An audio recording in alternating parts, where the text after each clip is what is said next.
1 करोड़ से थोड़े ही ज़्यादा मरीज़ हुए हैं, उसमें से 98 और 99 लाख के बीच में तो ठीक होकर घर चले गए हैं।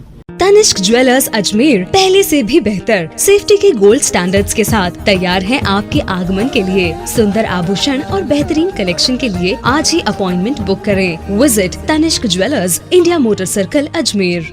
देखिए, आप जानते हैं कि पिछले साल के अंत में 4 स्टेट्स में हम लोगों ने इस प्रकार का ड्राई रन किया था। उस 4 स्टेट्स में जो वैक्सीनेशन सेंटर्स पर ड्राई रन के अंदर जो फीडबैक्स मिले, उन फीडबैक्स में से जो भी हमें हमारी डिटेल्ड गाइडलाइंस में और फर्दर इम्प्रूवमेंट्स, एनहेंसमेंट्स, बेटरमेंट करना था, वो सब और फर्दर छोटे छोटे भी इनपुट्स अगर कोई मिले, उनको हम लोगों ने इम्प्रूव करके सारे देश को गाइडलाइंस को इम्प्रूवमेंट्स के साथ शेयर किया। कल भी सारे देश के डिस्ट्रिक्ट मजिस्ट्रेट्स के साथ हम लोगों ने स्वास्थ्य मंत्रालय में कई बार कोऑर्डिनेशन हो चुका है, फाइनल फिर से कोऑर्डिनेशन किया है।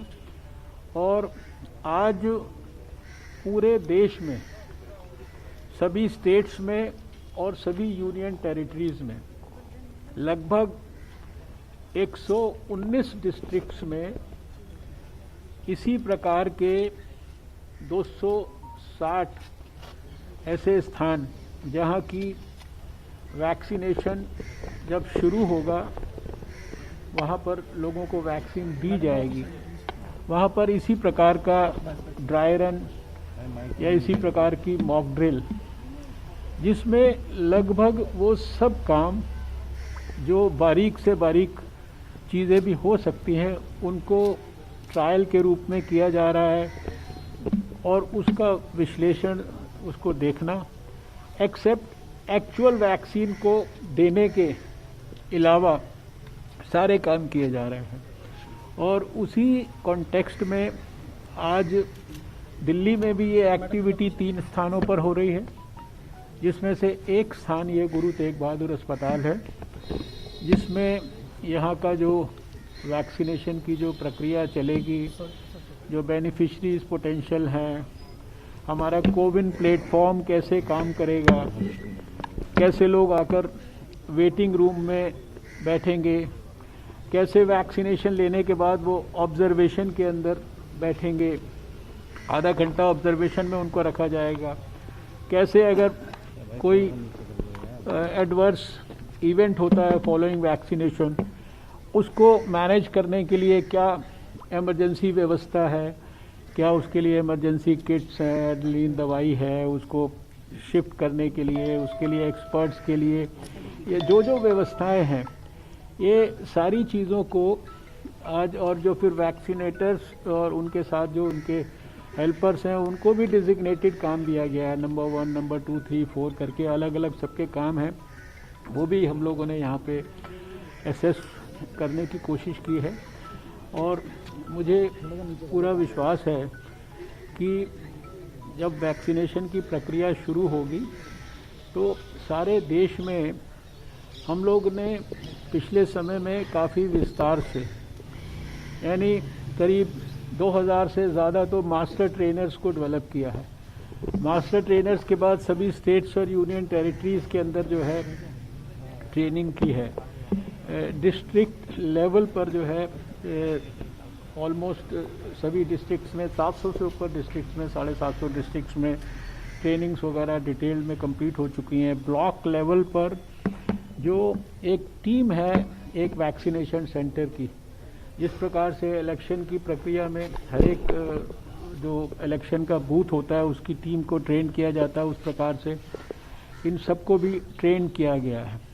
लगभग 150 पेजेस की डिटेल्ड गाइडलाइंस बनाई गई हैं, जिनको कि बहुत डिटेल में सर्कुलेट किया गया है, लोगों को ट्रेन किया गया है, उसके लिए मोटिवेट किया गया। और अब इस ड्राई रन के माध्यम से हम लोग स्टेप बाय स्टेप इस एक्सरसाइज के लिए सभी लोगों को अभ्यस्त कर रहे हैं।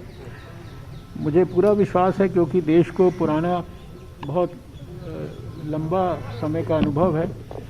बहुत बड़ा यूनिवर्सल इम्यूनाइजेशन प्रोग्राम हम देश में चलाते हैं, और जिसमें करोड़ों बच्चों को लगभग 1 दर्जन वैक्सीन्स दी जाती हैं। अभी पिछले समय में आप जानते हैं कि मीजल्स रूबेला का शायद दुनिया का सबसे बड़ा प्रोग्राम यहाँ हम लोगों ने चलाया। पोलियो जैसी बीमारी जिसके 60% बच्चे केवल भारत में होते थे, उसके लिए भी लाखों पोलियो केंद्र बनाकर और वैक्सीन को -20 डिग्री पर वैक्सीन कैरियर्स और सारी चीज़ों की मदद से उन सब सेंटर्स पर उपलब्ध कराकर, तो देश के पास जो वृहद अनुभव है उन सब चीज़ों का इस्तेमाल करके हम लोगों ने अब कोविड की वैक्सीनेशन के लिए सारी अपनी तैयारियां किए हैं। ये तैयारियां पिछले लगभग 4 महीने से ज़्यादा समय से, ये नेशनल एक्सपर्ट ग्रुप जब बनाया गया था, सारे हेल्थ के भी लोग उसमें इन्वॉल्व थे, कुछ स्टेट्स के लोगों को भी इन्वॉल्व किया था हम लोगों ने। तो एक एक बारीक से बारीक चीज़ की डिटेल्ड गाइडलाइन बनाई गई है, सबके साथ शेयर की गई है। तो आने वाले समय में हमें लगता है 2021 जो है, इसमें ये सारी प्रक्रिया बहुत स्मूथली आगे बढ़ेगी। अभी इसके बाद हम दूसरे सेंटर पर जाना चाहते हैं, जो एक प्रकार से अर्बन हेल्थ सेंटर है दरियागंज के अंदर। तो वहाँ पर भी आप चाहें तो देख सकते हैं ये सारी जो सर कोविशील्ड और कोवैक्सीन के लिए कल एक्सपर्ट कमेटी बैठी थी, तो क्या रिकमेंडेशन दिया है DCGI? देखिए, ऐसा है कि मैडम थोड़ा अब आप लोगों ने इतने धैर्य से इतनी प्रतीक्षा की है, जानकारी तो आप लोगों को प्राप्त हो ही जाती है, और आप लोग सब जो है चारों तरफ उसको फैला भी रहे हैं। अभी जो DGCI है वो जो भी उनकी रिकमेंडेशंस हैं उसके ऊपर वर्क करके बहुत शीघ्र अपना निर्णय देगा, और वो सब निर्णय आपके साथ शेयर किया जाएगा। DCGI के पास पेंडिंग है। अब मैंने तो अपनी बात कह दी है, अब आपको अगर उसको समझने में कठिनाई हो रही है तो ग्रामीण इलाकों में पहुंचाना क्या देखिए, जो थोड़ा दूर कर जो 119 डिस्ट्रिक्ट्स और 260 स्थानों पर जो आज ट्रायल हो रहा है, इसमें सब जो इंस्ट्रक्शंस भी दिए गए हैं देश को, उसमें ग्रामीण इलाके, अर्बन सेटिंग्स, फिर जो difficult hard to reach areas हो सकते हैं, प्राइवेट सेटअप के एरियाज़ हो सकते हैं, क्योंकि हेल्थ वर्कर्स तो प्राइवेट सेक्टर के भी और दूसरे भी। तो ये सारी चीज़ों के लिए हर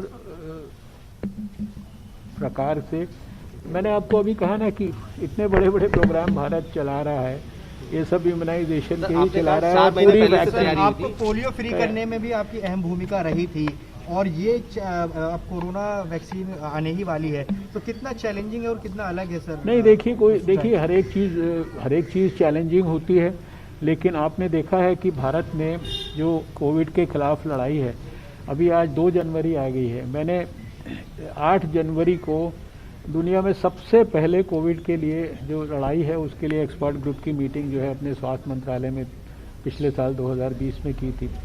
1 साल सारे देश ने मिलकर लड़ाई लड़ी है, होल ऑफ गवर्नमेंट अप्रोच से, होल ऑफ सोसाइटी अप्रोच से, सारी स्टेट गवर्नमेंट सब ने मिलकर लड़ाई लड़ी। तो आपका कि 135 करोड़ के देश में भारत में अभी लगभग 1 करोड़ से थोड़े ही ज़्यादा मरीज़ हुए हैं, उसमें से 98 और 99 लाख के बीच में तो ठीक होकर घर चले गए हैं। दुनिया का हाईएस्ट रिकवरी रेट 96% से ऊपर हमारा है। दुनिया का सबसे कम लगभग फैटेलिटी रेट 1.45% ये हमारा है। और जितने भी पैरामीटर्स हो सकते हैं, आज आप ही लोग टेस्ट कहते थे, फरवरी के मार्च के महीने में, अप्रैल तक के महीने में भी आप लोग कहते रहते थे। आज सबसे ज़्यादा 10 से 15 लाख टेस्ट हम रोज़ भारत में कर रहे हैं। 2280 से ऊपर जो है लेबॉर्ट्रीज़ जो है, एक लेबॉर्ट्री से यात्रा शुरू की थी, सब कुछ आपके सामने हुआ है। PP किट्स के बारे में, N95 मास्क के बारे में, जो वेंटिलेटर्स के बारे में, ड्रग्स के बारे में, सब चीज़ों में जो आप तकलीफ़ों की चर्चा आप ही लोग करते थे ना मार्च के महीने में, वो सारी चीज़ों को पार करके और भारत ने सारे दुनिया को ये चीज़ें अब एक्सपोर्ट करने की स्थिति में आ गए। शुरुआती समय में हम लोगों ने वायरस को आइसोलेट करके दिखाया, अब वायरस को कई हज़ार यानी 40-50 हज़ार वायरस तो हमारे रिपोजिटरीज़ में हमने जमा कर दिए। जीनोम सीक्वेंसिंग आज नहीं हमने शुरू की, 6 महीने से हम लोग अपने अपने लेबॉर्ट्रीज़ में जीनोम सीक्वेंसिंग कर रहे हैं। और अभी आपने देखा कि अगर एक नया वेरिएंट की बात आई तो वो तुरंत जो है वो क्योंकि काम हमारा लगातार चल रहा है, उसका भी कंसोर्टियम बन सर, कुछ गया। धार्मिक संगठन अफवाह फैला रहे वैक्सीन के इस्तेमाल को लेकर, उस पर क्या कहेंगे? कि देखिए मेरा देश के लोगों को ये अपील है कि किसी भी अफवाह में ना जाएं। भारत की सरकार प्रधानमंत्री नरेंद्र मोदी जी के नेतृत्व में सारे देश के लोगों को कोविड से हर प्रकार की प्रक्रिया के माध्यम से सुरक्षित रखना चाहती है। वैक्सीन का डेवलपमेंट भी उसी प्रक्रिया में से एक प्रक्रिया है और शायद सबसे प्राइम हम लोगों का क्राइटेरिया अगर है तो वैक्सीन के ट्रायल्स में वो सेफ्टी है, एफिकेसी है, उसकी इम्यूनोजेनिसिटी है और इनमें से किसी भी चीज़ के ऊपर कोई कॉम्प्रोमाइज़ नहीं है। ये अनुभव पहले भी आया है जब भी बड़े वैक्सीनेशन के प्रोग्राम्स हुए। मैं देश वालों को याद दिलाना चाहता हूं कि पोलियो इम्यूनाइजेशन में भी बहुत सारी इस तरह की अफवाहों को फैलाया गया था, लेकिन धीरे धीरे देश के हर व्यक्ति को ये जो भी अफवाह से पीड़ित होने की संभावना थी उनको रियलाइज़ हुआ कि भाई बच्चों को अगर अपंग और अपाहिज होने से बचाना है तो ये पोलियो की वैक्सीन लेना ज़रूरी है। और वैक्सीन सबने ली और उसके बाद भारत जो है आज दुनिया में WHO से सर्टिफाइड पोलियो फ्री नेशन है। सर्टिफिकेशन मिले हुए भी 6 साल हो गए और आखिरी केस हम लोगों ने 2011 में देखा था, 13 जनवरी को देखा था हावड़ा के अंदर। इसलिए देशवासियों से अपील है कि ये वैक्सीन आपके स्वास्थ्य की रक्षा के लिए है, इसके बारे में कोई भी किसी प्रकार के भी अपने माइंड में मिसकंसेप्शंस ना बनाए।